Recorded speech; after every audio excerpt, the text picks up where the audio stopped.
Natagpuan sa isang van sa parking lot ng isang mall sa Pasay City ang mahigit 70 kilo na mga kemikal na sangkap sa paggawa ng shabu.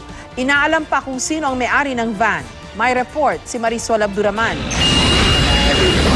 50 supot at isang sako na mahigit 20 kilo ang timbang ng mga kemikal ang tumambad sa mga otoridad nang buksan nila ang van na ito na nakaparada sa parking lot ng isang mall sa Pasay City. Ang mga nasabat, mga sangkap umano sa paggawa ng shabu. Nasa middle stage na raw ang mga ito o isang lutuan na lang para maging ganap na shabu. Meron din tayong chemist na galing Soko and they have confirmed na chemicals ito sa paggawa ng methamphetamine.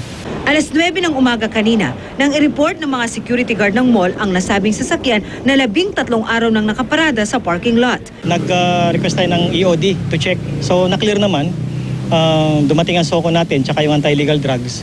So they checked the vehicle, nakita may mga component na chemicals. Ayon sa Pasay Police, tinangka raw na ilabas ang sasakyan na ito kaninang madaling araw ng 3 lalaki. Meron daw silang dalang susi at parking ticket pero dahil walang maipakitang sapat na dokumento, bigo silang mailabas ito.